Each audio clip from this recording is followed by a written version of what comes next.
सभी बच्चों को मेरा नमस्ते अपने YouTube channel biology Amit Dikshit पर। सभी बच्चे बड़े मनोयोग के साथ में बायोलॉजी पढ़ रहे होंगे, ऐसा मेरा मानना है। देखिए, जितना पढ़ाया जाता है आपको उसको व्यवस्थित पढ़िए और व्यवस्थित पढ़ करके उसके व्यवस्थित नोट्स बनाइए। अपने जिस क्रम से मैं वीडियो भेज रहा हूँ उसी क्रम से आप नोट्स बनाते हेडिंग वाइज चले जाएंगे तो ठीक रहेगा।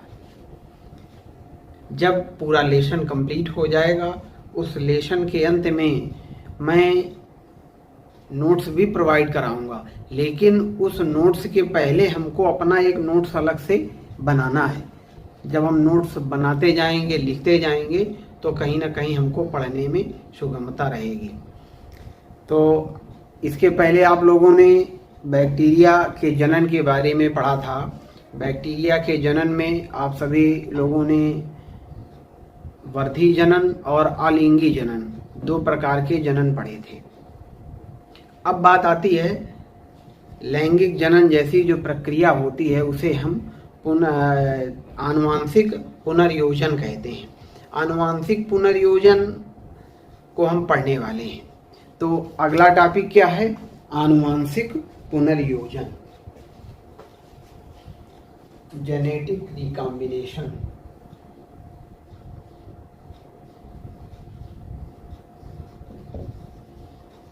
आनुवांशिक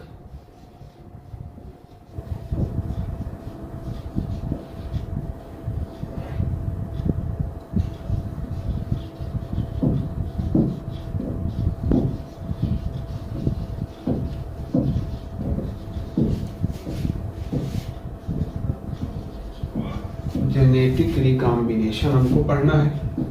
अब बात आती है यह जेनेटिक रिकॉम्बिनेशन क्या है, किसे कहते हैं।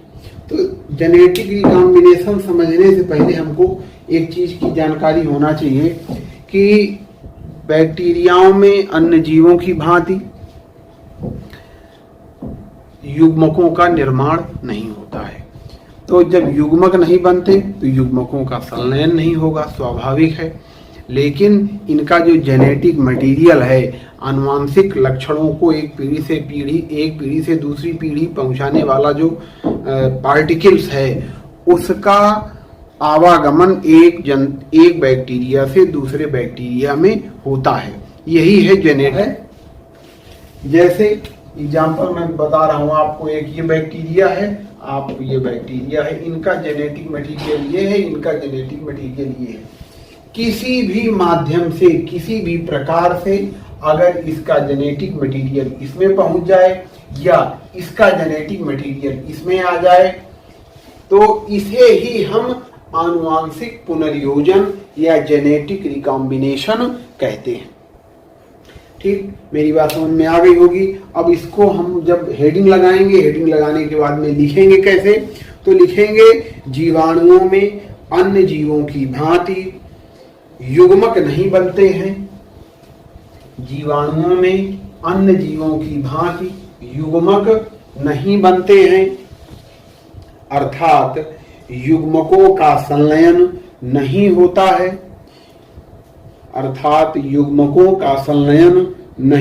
है। परंतु आनुवांशिक पदार्थों का स्थानांतरण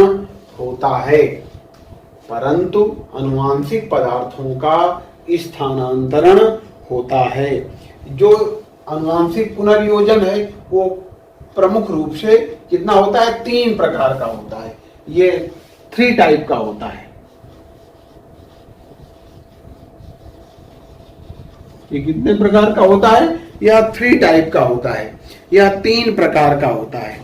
अब सबसे पहले हम आनुवांशिक पुनर्योजन की बात करें तो पहले प्रकार का जो आनुवांशिक पुनर्योजन है उसको बोलते हैं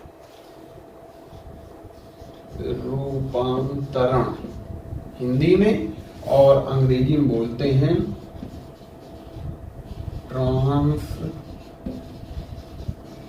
ट्रांसफॉर्मेशन। ठीक है। अब बात आती है यह रूपांतरण क्या है, ट्रांसफॉर्मेशन क्या है। देखिए, ये जो रूपांतरण है, ट्रांसफॉर्मेशन है, इसको सबसे पहले एक वैज्ञानिक हुए फ्रेडरिक ग्रिफिथ। वैज्ञानिक का क्या नाम था? Frederick Griffith. ये वैज्ञानिक हुए हैं जिन्होंने इस रूपांतरण को खोजा था। अब फ्रेडरिक ग्रिफिथ जो हुए, इन्होंने एक बैक्टीरिया होता है डिप्लोकोकस निमोनी। डिप्लोकोकस निमोनी अर्थात जो निमोनिया का रोग फैलाता है, उस बैक्टीरिया पर इन्होंने सबसे पहले प्रयोग करके ये ट्रांसक्रिप्शन रूपांतरण के बारे में बताया था। क्या बताया था? इन्होंने डिप्लोकोकस निमोनी के 2 प्रकार के बैक्टीरिया लिए, मतलब एक डिप्लोकोकस निमोनी दोनों थे, एक प्लस स्ट्रेन का, एक माइनस स्ट्रेन का, अर्थात एक रोग को फैला सकता था और एक रोग को नहीं फैला सकता था। तो उन्होंने क्या किया कि सबसे पहले उन्होंने जो डिप्लोकोकस निमोनी लिया, उस डिप्लोकोकस निमोनी को चूहे पर इंजेक्ट कर दिया, तो चूहा मर जाता है। जब चूहा मर गया तो फिर उन्होंने क्या किया, फिर जो डिप्लोकोकस जो माइनस स्ट्रेन का बैक्टीरिया था उसको दूसरे चूहे में इंजेक्ट किया, तो वह क्या रहता है? जीवित रहता है। लेकिन क्योंकि वह रोग नहीं फैला सकता था, इसलिए वो जीवित रहता है। अब उन्होंने फिर इसके बाद में क्या किया, वो जो प्लस स्ट्रेन और माइनस स्ट्रेन वाले जो बैक्टीरिया थे उनको एक साथ रख करके एक साथ उनके जेनेटिक मटेरियल को मिक्सअप कर दिया, फिर उसको उन्होंने इंजेक्ट किया। तो इंजेक्ट करने के बाद में उन्होंने क्या देखा कि उसमें कुछ चूहे तो जीवित थे और कुछ चूहे मर गए। तो उन्होंने फिर जो मरे हुए चूहे थे उन चूहों के डिप्लोकोकस निमोनी का प्रैक्टिकल किया। तो प्रैक्टिकल करने पर क्या पाया कि उनमें प्लस स्ट्रेन और माइनस स्ट्रेन वाले दोनों प्रकार के बैक्टीरियाओं के लक्षण प्रकट हुए। तो इससे उन्होंने सिद्ध कर दिया, इससे उन्होंने बता दिया कि जो डिप्लोकोकस निमोनी प्लस स्ट्रेन वाला था उसका जेनेटिक मटेरियल माइनस वाले स्ट्रेन के साथ में मिल गया है, इसलिए इसमें निमोनिया रोग के लक्षण आ गए और चूहे की मृत्यु हो गई। तो इस प्रयोग के आधार पर इन्होंने रूपांतरण को बताया था। लेकिन यह जो प्रयोग आपको पढ़ने को मिलेगा वो आपको 12 में पढ़ने को मिलेगा, इंटर में पढ़ने को मिलेगा। अभी आपको सीधे सीधे रूपांतरण क्या है ये पढ़ना है। देखेंगे रूपांतरण क्या है, इसकी खोज किसने की थी? फ्रेडरिक ग्रिफिथ ने इसको बताया था। फ्रेडरिक ग्रिफिथ ने क्या बताया था? इस प्रक्रिया में जीवाणु कोशिका रहित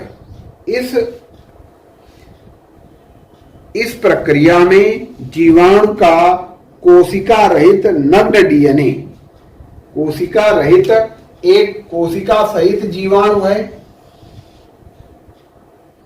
ये मान लीजिए ये जीवाणु हो गया, ठीक है ना। और दूसरे जीवाणु का कोशिका रहित नग्न डीएनए, ये नग्न डीएनए हो गया,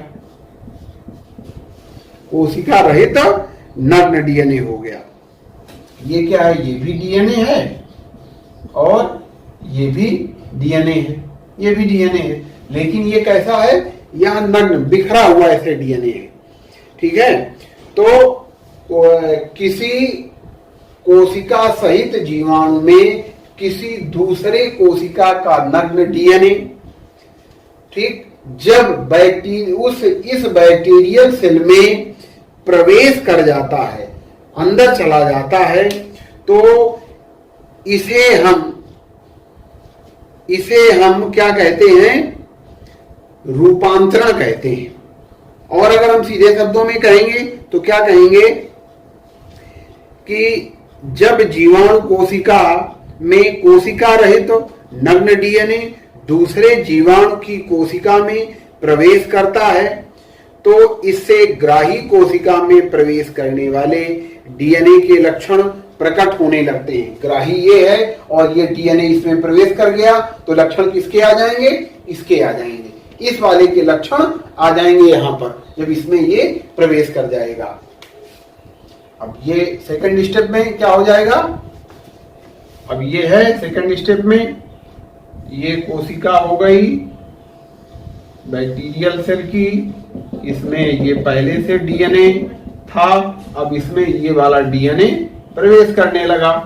तो जब ये प्रवेश कर जाएगा अगले स्टेप में,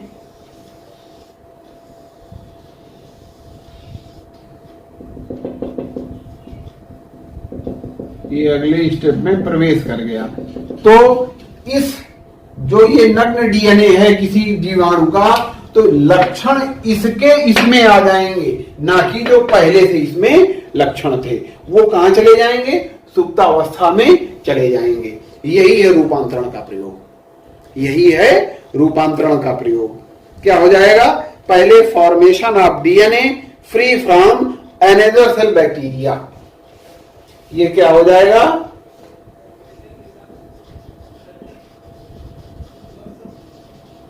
formation of DNA other bacterial cell free from another bacterial cell. ठीक, अब सेकेंड स्टेप में क्या मैंने बताया? Bacterial cell take of DNA, ये वाला जो डीएनए है बैक्टीरियल सेल क्या कर रही है? टेक कर रही है, एब्जॉर्ब कर रही है। तो bacterial cell take of DNA. ठीक, फिर क्या हो जाएगा? Bacterial cell incorporated from bacterial cell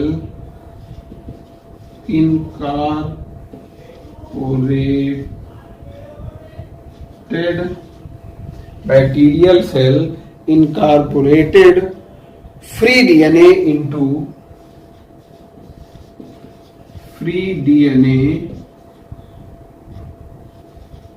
into its genetic materials,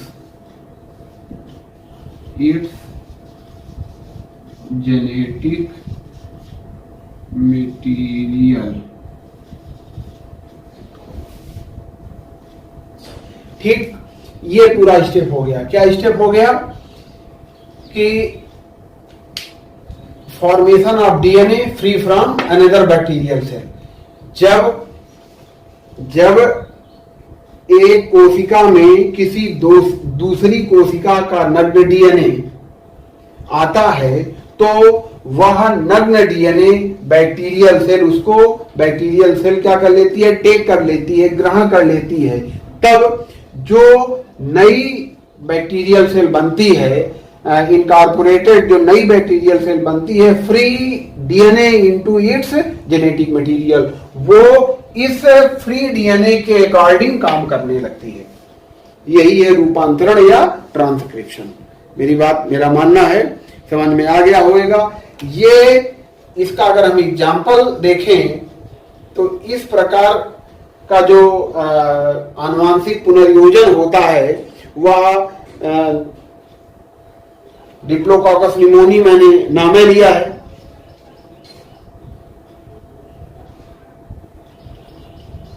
pneumococcus सीधे लिख दो इसको, निमोनिया रोग फैलाने वाले को हम कह सकते हैं न्यूमोको, बैसिलस और हीमोफिलस। बैसिलस हीमोफिलस, ठीक, ईटीसी, ये इसके एग्जाम्पल हो जाते हैं। ठीक, मेरी बात समझ में आ गई होगी। अब बात आती है सेकंड, पारक्रमण सेकंड होता है। ठीक है, अब इसको मैं साफ कर रहा हूं।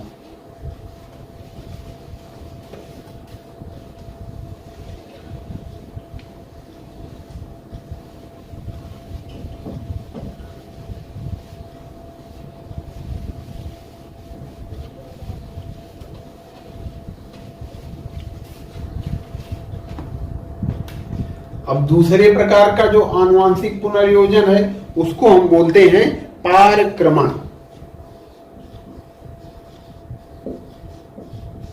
पारक्रमण अर्थात हो गया ट्रांसडक्शन।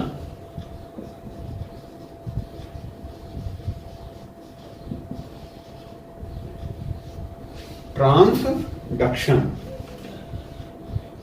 अब ये ट्रांसडक्शन क्या है? देखिए, इसकी खोज 1952 में जिंगर और लेडरबर्ग ने किया था। अब इन्होंने जिंगर और लेडरबर्ग ने क्या बताया था? इस प्रक्रिया में एक जीवाणु कोशिका के डीएनए का कुछ भाग दूसरी जीवाणु कोशिका में पहुंचाने के लिए जीवाणु भोजी बैक्टीरियोफेज का प्रयोग होता है। ये क्या है? पारक्रमण क्या है? इन्होंने 1952 में लिंडर और लीडरबर्ग ने क्या बताया था कि पारक्रमण की क्रिया होने के लिए बैक्टीरियोफेज की आवश्यकता होती है। बैक्टीरियोफेज एक प्रकार का वायरस होता है। तो वो क्या करता है? बैक्टीरियोफेज एक जीवाणु कोशिका से दूसरी जीवाणु कोशिका में पहुंचाने का काम उसके जो है जेनेटिक मटेरियल का करता है पारक्रमण में। वो कैसे करता है? वो प्रमुख रूप से जो इसके स्टेप हैं 3 स्टेप में होता है काम। कैसे होता है उसको आप देखेंगे, समझेंगे। देखिए, तो पहले इसमें क्या लिखेंगे, क्या यहां पर पारक्रमण में, उसको भी सुन लें कि पारक्रमण की क्रिया में एक जीवाणु कोशिका के डीएनए का कुछ भाग दूसरी जीवाणु कोशिका में जीवाणु भोजी द्वारा पहुंचाया जाता है। यह क्रिया निम्नलिखित प्रकार से होती है। अब उसको समझेंगे कैसे होती है निम्नलिखित प्रकार से। देखिए, ये एक बैक्टीरियल सेल हो गई।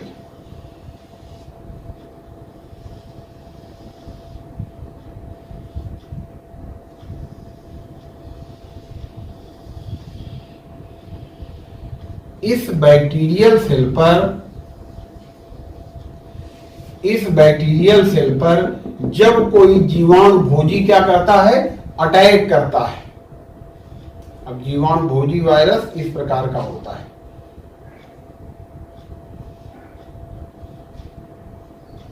अब इसमें क्या करता है? ये अटैक करता है।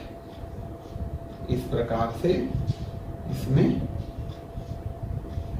अटैक करेगा तो इसका जो जेनेटिक मटेरियल है, जो इसमें डीएनए पाया जाता है,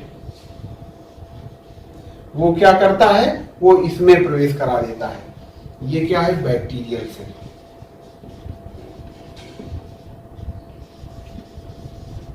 ये क्या है? ये बैक्टीरियोफेज है, जीवाणु भोजी जिसको कहते हैं।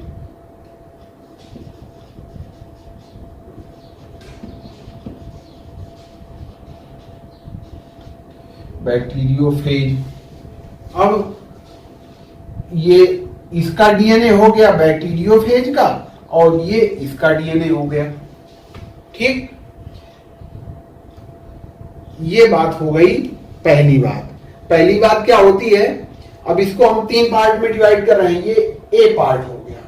ए पार्ट में क्या किया? बैक्टीरियोफेज ने जीवाणु भोजी, ये क्या है? जीवाणु भोजी जीवाणु कोशिका पर आक्रमण करता है। जीवाणु भोजी जीवाणु कोशिका पर आक्रमण करता है, कर अपना डीएनए जीवाणु की कोशिका में प्रवेश करा देता है। अब ये से क्या करता है? अपना डीएनए ये क्या करता है? जीवाणु कोशिका में प्रवेश करा देता है।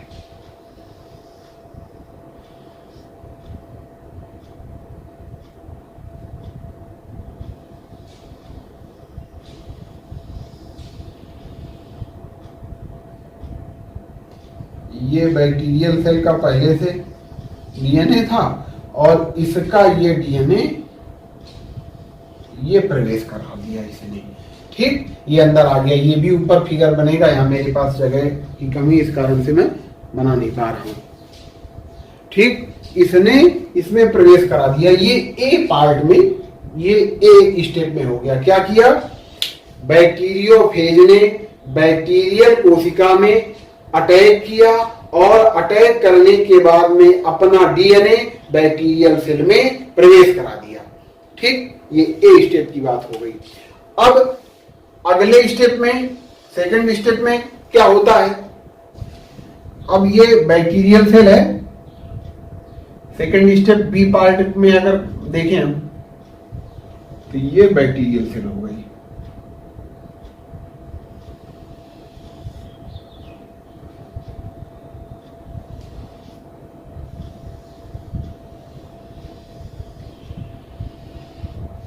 सबसे पहले जो बैक्टीरियल सेल का डीएनए है वो क्या करता है? छोटे छोटे टुकड़ों में बंटने लगता है। बहुत सारे छोटे छोटे टुकड़ों में ये बैक्टीरियल सेल का डीएनए बढ़ जाता है। फिर जब ये बहुत सारे टुकड़ों में बढ़ जाएगा और साथ में जो ये वाला डीएनए है, ये वाला जो डीएनए है, ये भी साथ में क्या करने लगता है? गुणन करने लगता है, अर्थात ये भी अपनी ग्रोथ करने लगता है। तो ये भी ग्रोथ करेगा तो ये भी बढ़ेगा। अब इसको दूसरे स्टाइल से बना दूं, ठीक है? तो ये भी बढ़ने लगता है, ये भी बढ़ जाता है, इसके साथ में कहीं इसके ऊपर, इस प्रकार से ये भी बढ़ने लगता है। तो यहाँ बहुत सारे ये इस प्रकार से ये हो जाते हैं। तो सेकंड स्टेप में मैंने क्या बताया कि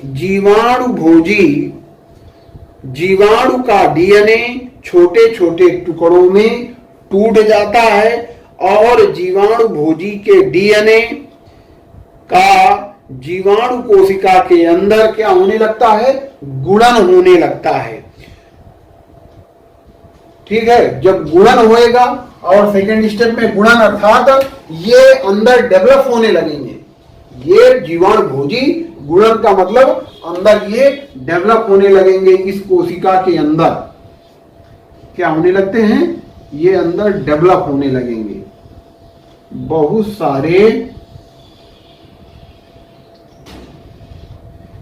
सारे छोटे छोटे क्या होने लगेंगे? यहां जीवाणु भोजी बनने लगेंगे।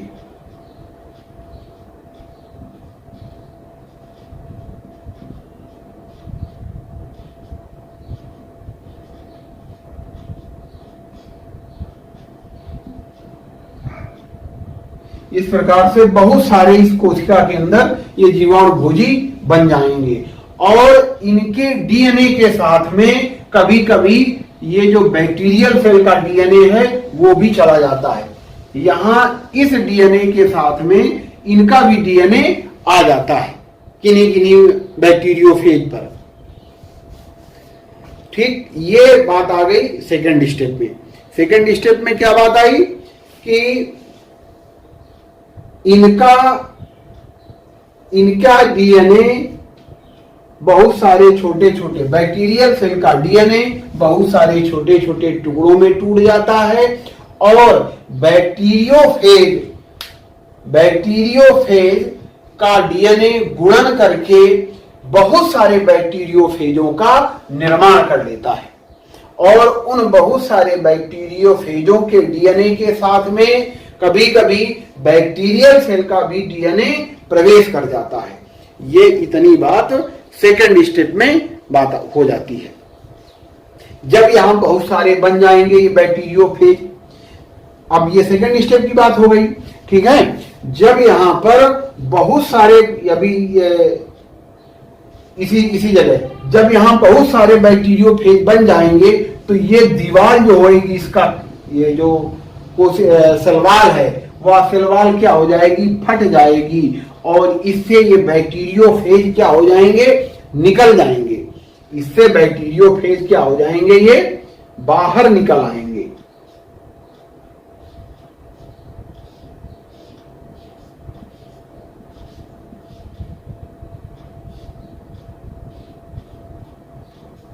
इससे क्या होंगे, बैक्टीरियोफेज ये बाहर निकल आएंगे।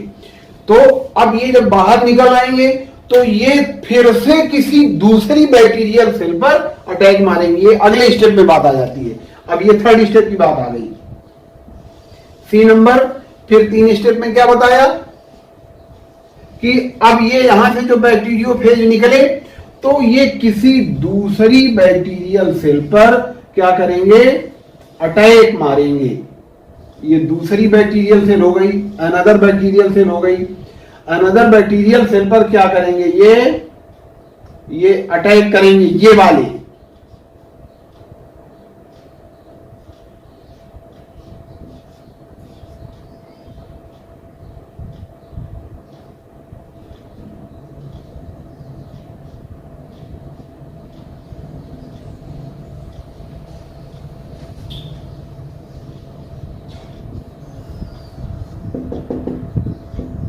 ठीक है, जब ये वाले अटैक मारेंगे तो यहां पर फिर से वही क्रिया जो यहां पर किया इन्होंने।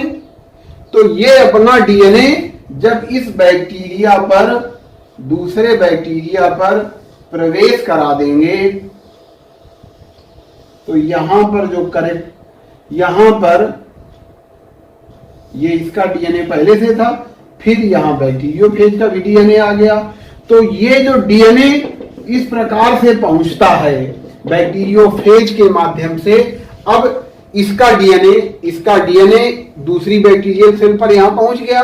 तो यही क्रिया क्या कहलाती है, पारक्रमण कहलाती है, ट्रांसडक्शन कहलाती है। मेरा मानना है मेरी बात समझ में आई होगी। एक बार फिर से आप समझ सकते हैं इसको। पारक्रमण क्या है कि सबसे पहले जीवाणुभोजी किसी बैक्टीरियल सेल पर अटैक करता है और अटैक करके अपना डीएनए बैक्टीरियल सेल में प्रवेश करा देता है। इसके पश्चात बैक्टीरियल सेल का डीएनए बहुत सारे छोटे छोटे टुकड़ों में बढ़ जाता है और बैक्टीरियोफेज का डीएनए गुणन करके बहुत सारे बैक्टीरियोफेज बना लेता है। जब बहुत सारे बैक्टीरियोफेज बन जाएंगे तो बैक्टीरियल सेल की सेल वॉल फट जाती है और बैक्टीरियोफेज बाहर निकल आते हैं। कभी कभी देखा गया कि बैक्टीरियोफेज के साथ में बैक्टीरिया का डीएनए भी बैक्टीरियोफेज में आ जाता है और जब यह बैक्टीरियोफेज किसी दूसरे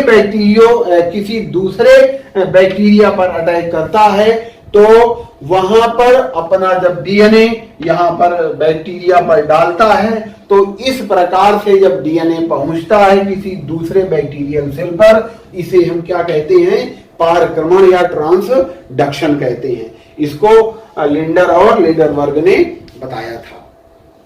ठीक है, अब इस प्रकार से पारक्रमण समाप्त हो गया। अब तीसरी बात आती है।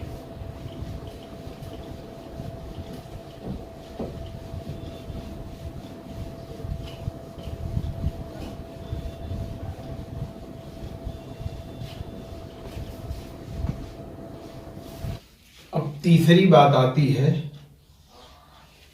तीसरा आनुवांशिक पुनर्योजन क्या होता है, संयुग्मन।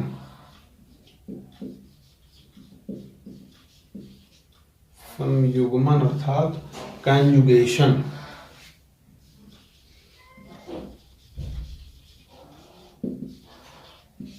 कंजुगेशन, ठीक। अब ये संयुग्मन या कंजुगेशन क्या है? संयुग्मन या कंजुगेशन सीधे सीधे जुड़ने का है, जुड़ना किसी चीज का, एक दूसरे के साथ में जुड़ना, यही है कंजुगेशन। अब यहां पर हम बैक्टीरियल सेल में कंजुगेशन की बात कर रहे हैं, तो कहां से चालू हुआ, क्या हुआ, किसने बताया? तो इसका अध्ययन सबसे पहले एक बैक्टीरिया होता है ई कोलाई।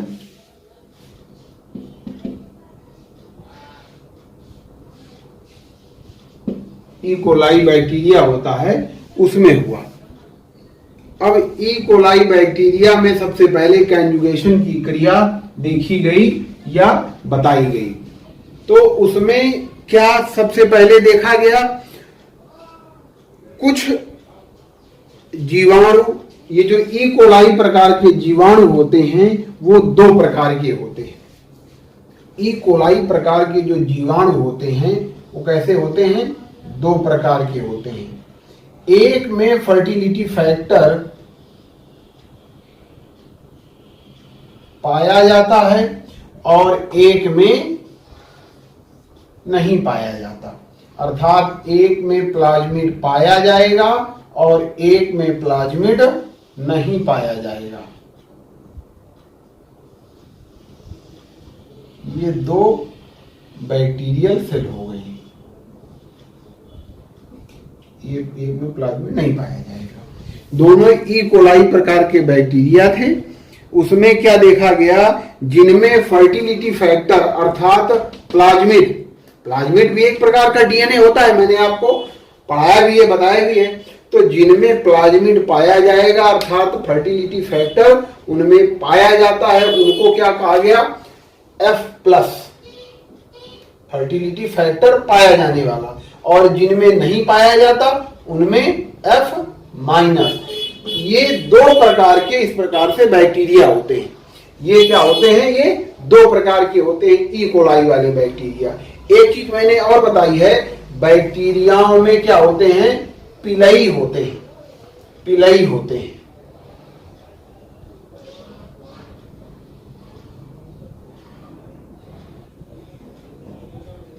ठीक है, पिलई जो है 2 से 4 की संख्या में होते हैं, ऐसा मैंने बताया है।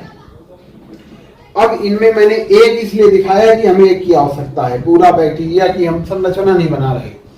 तो कैसे क्या हुआ, जो इसका संयुग्मन का अध्ययन ई कोलाई बैक्टीरिया में सबसे पहले किया गया और उसमें उस बैक्टीरिया के, ई कोलाई बैक्टीरिया के दो प्रारूप होते हैं। पहला फर्स्ट प्रारूप क्या होता है, जिसमें फर्टिलिटी फैक्टर होता है, उसे हम क्या कहते हैं, दाता कोशिका कहते हैं। उसको क्या कहते हैं हम, डोनर सेल इसको कहते हैं। इसको हम क्या कहेंगे, डोनर सेल।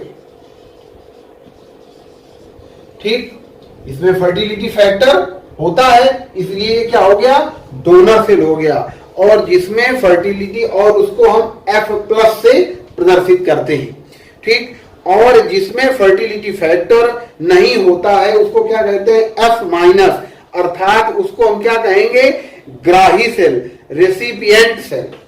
ये क्या हो जाएगी, रेसिपिएंट सेल। ये क्या है, दाता कोशिका, और ये क्या है, ग्राही कोशिका। ठीक, ये बात हो गई। अब फिर क्या देखा गया इनमें, जब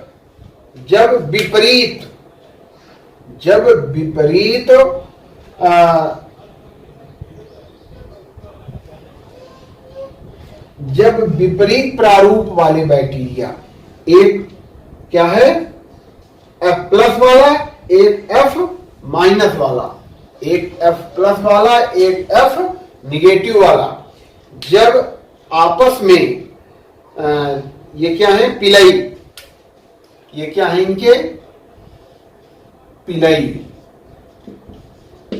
ठीक है, तो इन पिलई के माध्यम से आपस में क्या करते हैं, जुड़ते हैं, कंजुगेशन करते हैं, संयुग्मन करते हैं। तो संयुग्मन कर लेते हैं और दाता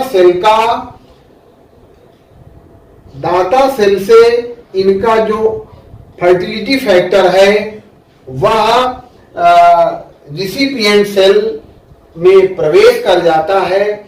इसे हम क्या कहते हैं, कंजुगेशन कहते हैं, अर्थात इसका डीएनए इसमें प्रवेश कर गया। देखिए सेकंड स्टेप पर ये यहां से इसके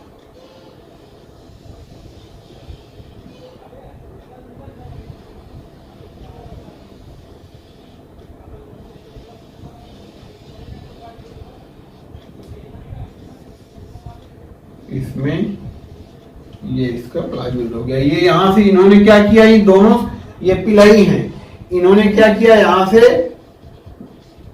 कंजुगेशन का काम किया, अर्थात संयुग्मन का काम किया। जब इन्होंने संयुग्मन कर लिया तो यहां से इसका जो फर्टिलिटी फैक्टर है, ये फर्टिलिटी फैक्टर क्या करता है, इसमें प्रवेश कर जाता है अगले स्टेप में।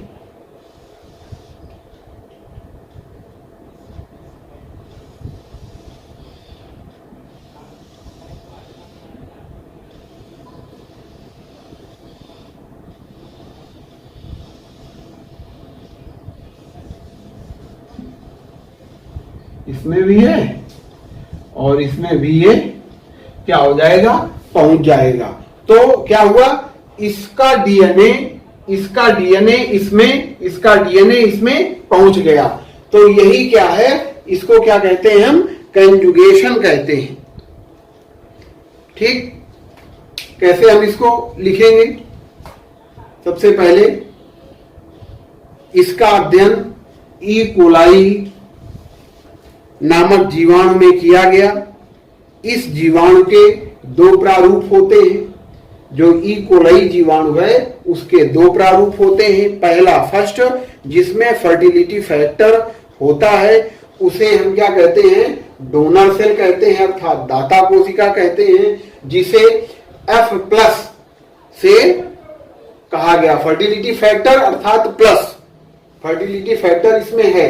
और एक दूसरा प्रारूप जिसमें फर्टिलिटी फैक्टर नहीं होता है, रेसिपिएंट सेल, उसे रेसिपिएंट बैक्टीरिया कहा गया, अर्थात फर्टिलिटी फैक्टर निगेटिव नहीं होता है।